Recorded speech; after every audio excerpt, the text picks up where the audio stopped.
네, 여러분 안녕하십니까. 이 영상에서는 현재 인터넷에서 뜨겁게 떠오르는 주제, 즉 강용석, 김세희, 김용호 체포되다, 이렇게 많은 채널이 다루고 있습니다. 지금 상황이 아직 대치 중이다. 즉 경찰과 문을 안 열고 이런 식으로 대치하고 있다, 이런 보도가 나오고 있고요. 아직까지 체포됐다 이야기는 안 나오고 있어요. 따라서 지금 생생한 현장, 그런 느낌 있죠. 현장에 진행되고 있는 상황. 그렇기 때문에 슈퍼챗이 좀 많이 쏘아지고 있습니다. 예전에도 슈퍼챗 1위가 강용석 변호사, 이제 그냥 편의상 강용석 이렇게 부르겠습니다. 그 다음에 김용호 부장님 아니고 김용호, 그 다음에 김세희 기자님 아니고 김세희. 이 세 분이 오늘 체포 영장에 발부됐는데, 김용호는 체포가 됐다 하고요, 문 앞에서. 나머지 두 분은 이제 대치하고 있는 건데, 그 대치하는 와중에도 이렇게 슈퍼챗을 쏘고 계세요. 근데 제가 분명히 말씀드릴 것은 오해가 없어야 되니까, 이 슈퍼챗을 이런 문제로, 이런 상황에서 쏘는 건 아무 상관이 없습니다. 자유입니다, 자유. 마음껏 쏘셔도 돼요. 주는 사람이든 아니면 이런 거를 통해서 방송하는 사람이든 아무 상관이 없습니다. 미국의 어떤 주에서는 사법경찰관 또는 그리고 현장에서의 그 경찰관, 정복을 입은 경찰관, 이런 사람들을 몰래 촬영하는 거를 금지하는 법도 나오긴 있었어요. 좀 황당하죠. 캠으로 찍거나 몰래 찍거나 하는 거를 금지하는 이유가 있겠죠, 나름대로. 근데 그게 위헌인지 이런 부분은 떠나서 아무튼 그거를 막으려고 하는 주가 있었어요. 신기하지 않습니까? 근데 우리나라는 그런 게 전혀 없으니까, 기타 뭐 공무집행 방해도 이런 부분은 뭐 터치하지 않고 있고, 미국은 이런 부분뿐만 아니라 거짓말 하는 것 자체가 바로 그냥 사법 방해죄라고 걸립니다. 우리는 그렇게 하지 않고, 위기에 의한 공무집행 방해가 있지만 위기의 그 범위가 굉장히 다릅니다, 미국이랑. 따라서 제가 말씀드리고 싶은 것은, 이렇게 막 하는 거 상관이 없어요. 또 윤리적으로도, 법 윤리적으로도 아니면 일반 상식 윤리적으로 상관이 없습니다. 그냥 다만 이제 정확한 내용을 보도하면서 해야 되는데, 오늘 가세연에서는 좀 사실과 다른 부분을 전달하는 게 있긴 해요. 근데 저는 그런 부분을 말씀드리려고 하는 건 아니고, 많은 문제가 있는데 그 중에서 하나만 지금 대표적인 걸 말씀을 드리면, 사실인지 아닌지 많은 국민들이 궁금해하시고 어떠한 상황인지 저는 나름대로 상세하게 설명드리고 싶은 거니까 한 예를 들었어요. 이렇게 예를 들었는데, 여러 가지 예를 다 조목조목 들면서 문제가 없는데 왜 체포하느냐. 근데 문제가 하나는 있어요. 예를 들어서 뽕쟁이라고 이인영 아들을 이야기한 거죠. 이것도 허위사실 적시가 아니다라고 해명하고 있는데, 이건 좀 문제가 있습니다. 이거는 허위사실 적시로 인정될 가능성이 매우 높다. 뽕쟁이 들인 거죠. 이렇게 이것은 이걸 사실을 이야기한 게 아니다라고 얘기하는데, 사실적 표현입니다. 사실적 명제 맞습니다. 사실적 명제이기 때문에 허위라면 허위사실인 거죠. 뽕쟁이 들인 거죠. 그리고 세 사람이 다 이렇게 같이 했기 때문에 공범이 되고, 따라서 이 부분이 문제가 되고 있기 때문에 영장이 발부가 됐는데, 무슨 정용희 경위가 와서 이렇게 강용석한테 문자를 준 거죠. 문성광 판사의 체포영장.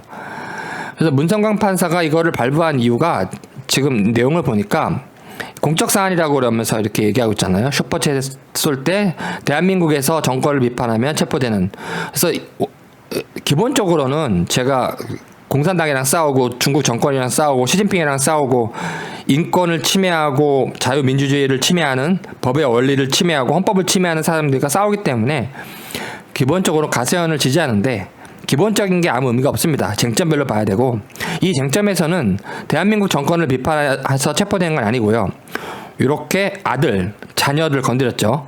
뽕쟁이 들인 거죠. 이거는 문제가 좀 있다. 법원 가도 강용석이가 패소할 가능성이 많다. 형사적으로 책임이 인정될 가능성이 많다. 이렇게 저는 보고, 조민혜 같은 경우는 외제차를 몰았다. 이걸로 좀 고발, 고소 뭐든 됐는데, 이거는 좀 다퉈볼 만합니다. 애매한 경우예요. 그래서 조민혜 입장에서는 명예훼손으로 볼 수도 있고, 가세연 입장에서는 아니라고 주장하겠죠. 법원 가서 다투겠다라고 이렇게 얘기하고 있어요. 가세연은 외제차를 몰았다라는 것이 어떤 문맥인지, 어떠한 평가를 침해하고 그 사람의 사회적 평가를 침해가 되는지를 조민 측에서 어떻게 입증을 하고 설명을 하는지, 또 어떻게 여기에 반박을 하는지 거기에 달렸습니다. 그래서 그 부분은 좀 반반이라고 가정하고 뽕쟁이 이 부분은 좀 문제가 있다. 근데 이건 공적 사안은 아닙니다. 아들이 뽕쟁이 문제는 공적 사안도 아니에요. 따라서 판사는 공적 사안이 아니라고 보고 공적 사안이라고 하더라도 이거는 정도를 넘어섰죠. 그래서 한예슬과 줄리를 건드리면 안 된다. 제가 말씀드렸죠. 그것은 표현의 자유가 아니라 인격권, 심각하게 인격권을 침해하는 거다. 타인의 성생활, 2차 생활, 동거 생활, 누구랑 몇 명이랑 어떻게 잤는지 이런 거는 절대로 쉽게 용납되지 않습니다. EU든 영미법이든 국제법적으로든 어느 나라든 문명국에서는 금지합니다. 따라서 줄리랑 한예슬 부분도 제가 계속 문제가 있다.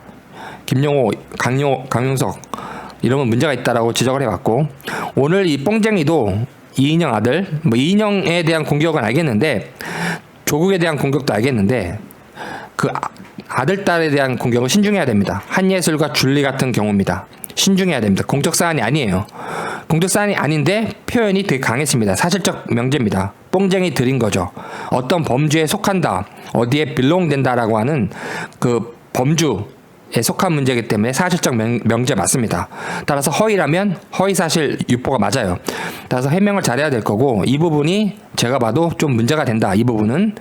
다른 부분은 제가 또 안 보겠습니다. 조민 부분은 아까 봤고, 따라서 문성광 판사가 제 개인적 생각으로는 이런 부분을 공적사안과 무관하고 허위사실로 봐서 이제 발부한 거죠. 발부, 표현의 자유 문제로, 명예훼손 이 문제로 체포영장 발부하는 거는 굉장히 신중해야 됩니다. 굉장히 신중해야 됩니다. 근데 이번 사안을 봤을 때 이 뽕쟁이 문제는 체포영장이 발부되기에 나름대로 고민이 많았겠다, 판사가. 이런 생각이 들고, 일단 저는 오늘 이 가세현 이야기를 하려는 게 아니니까, 다만 이렇게 요즘은 오세훈도 집행했죠. 오세훈도 집행했기 때문에 압수수색 영장인가요? 따라서 이렇게 경찰력이 집행이 되고 있다. 따라서 저의 오늘 핵심은 뭐 여기 1번 한예슬 부분도 들어갈 수가 있고, 이유는 오늘 안 밝혔으니까 경찰이 한예슬 부분도 들어갈 수가 있고, 뽕쟁이 부분 외제차 들어가고 기타 부분도 들어갈 수 있어요. 어떤 표현이 들어가는지 모르겠지만 그 체포영장 받을 때 어떤 건지 모릅니다. 아직 저희는. 그래서 시시각각으로 이 부분은 사실을 확인해야 되기 때문에. 근데 다만 공범이다. 공범의 개념은 정신적으로 방조해도 공범이다. 옆에서 사람 폭행할 때 박수치고 잘한다 아니면 먹을 거 주면서 아니면 이렇게 되다 공범입니다. 명예훼손할 때 옆에서 뭐 그 명예훼손에 기본되는 자료를 주거나 아니면 뭐 종이를 주거나 기타 뭐 이렇게 옆에서 도와주는 거 전부 공범. 그래서 이렇게 같이 문맥을 만들어서 1, 2, 3인이 얘기하도 공범, 아니면 한 사람이 이야기할 때 옆에서 박수치고 웃어주고 잘한다 더하라 하도 공범. 그래서 공범으로 3인이 발부됐고, 오늘 저의 데뷔, 저도 데뷔해야 되겠죠. 그래서 신의 한수 종이TV도 이미 수사 중이고 331에 관해서, 김웅님은 331이 아니지만 일단은 이런 부분에서 수사가 진행되고 있으니까 저도 데뷔해야 됩니다. 저도 준비해야 되고, 그리고 영상, 채널에 영상이 되게 많아요. 신의 한수든 종이든 저든 영상이 굉장히 많기 때문에 범죄 일람표가 작성된다면 정말 수백 개, 또 1000개도 넘을 수가 있습니다. 그 1000 몇 개도 될 수 있고 수백 개가 나올 수 있습니다. 그래서 신의 한수, 종이, 저 모두 영상이 굉장히 많다라고 하는 거. 그리고 표현의 자유에 관련 명예훼손은, 표현의 자유는 영상도 보호가 돼요. 다만 명예훼손은 영상은 처벌하지 않습니다. 차이점 아시겠죠? 명예훼손은 현행법상 일반법이든 특별법이든 모두 표현, 문장, 명제를 문제 삼습니다. 표현, 명제식으로 된 표현을 문제 삼습니다. 영상은 대상이 아니다. 그래서 영상 안에 있는 구두로 된 아니면 글로 된 문자로 된 표현, 그런 문구들, 어구들, 이런 표현이 문제되는 겁니다. 이거 하나하나에 대해서 저는 구글처럼 유튜브처럼 약관처럼 법원의 삭제 명령, 가처분, 법원 삭제 결정, 본안, 이렇게 삭제 명령과 결정이 있을 때만 전 따를 것입니다. 그리고 방금 말씀드린 것처럼 영상 자체가 명예훼손 대상이 아니기 때문에 표현 하나하나, 명제 하나하나를 삭제 요청하는 자가 입증해야 됩니다. 그래서 삭제 요청할 수 있는 거는 정보통신윤리위원회가 특별 규정에 의해서 할 수 있고 삭제 요청할 수 있고, 기타 대부분의 경우는 피해자, 즉 원앤파트너스, 대리하는 원앤파트너스 또는 그 피의자 측 가족들이 요청할 수가 있는데, 그렇게 요청하는 측에서 실질적으로는 대리하니까 민사 절차 통한 거거든요. 삭제는 삭제 가처분이든 도난이든 삭제 관련된 건 민사 법원에 와서 이걸 대리하는 것은 원앤 파트너스일 테니까 이 사람들이 다 하나하나 명제를 하나하나 입증을 해야 됩니다. 허위 사실에 의한 유포인지. 그래서 이것을 법원이 결정하기 전에는 뉴런은 영상을 내리지 않겠다. 절대 내리지 않겠다. 별도로 보관해 두겠다. 체포에 대비하고 있다. 체포영장 대비하고 있다. 공적 사안이다. 우리는 공적 사안이다. 그리고 아버님이 현수막 건 것도 자유. 현수막 걸 수 있는 표현의 자유. 거기서 집회 시위할 수 있는 표현의 자유, 집회 시위의 자유가 있습니다. 공적 거리에서, 공적 공원에서, 공적 장소에서 발생한 또 현수막 걸 수 있고, 현수막 건 것을 언론이 취재할 수 있고, 우리는 지나가면서 논의할 수가 있고, 모여서 논의할 수가 있고, 표현의 자유, 집회의 자유.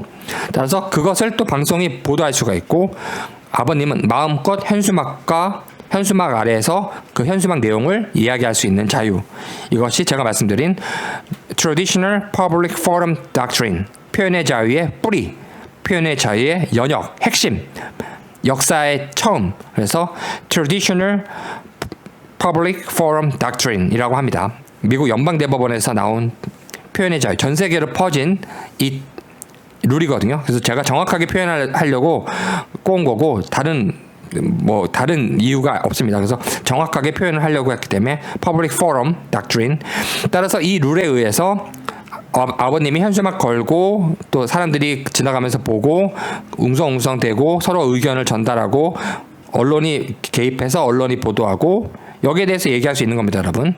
그리고 원앤 파트너스도 1차, 2차 입장문 내고 경찰도 중간 수사 발표 내고, 따라서 이렇게 모든 공적 사안이기 때문에 저는 공적 사안에서 공공 이익을 위해서, 그리고 슈퍼챗이든 아니면 후원 계좌든 광고비든 일체 재정적 아니면 이러한 영업적 아니면 금전적 이익이 전혀 없습니다. 저는.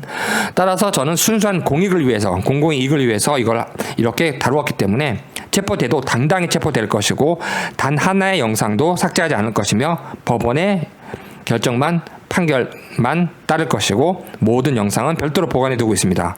따라서 법적인 걸 지더라도 윤리적 책임이 남아있고 여론이 남아있기 때문에 국민은 시민의 증거입니다. 이 채널들의 영상들은 따라서 여론 형성의 자원이 되고 기반이 되고 법적 책임을 떠난 더 큰 책임인 윤리적 책임이 되기 때문에 모든 영상은 그대로 보존하고 절대로 제가 자발적으로 삭제하지 않겠습니다.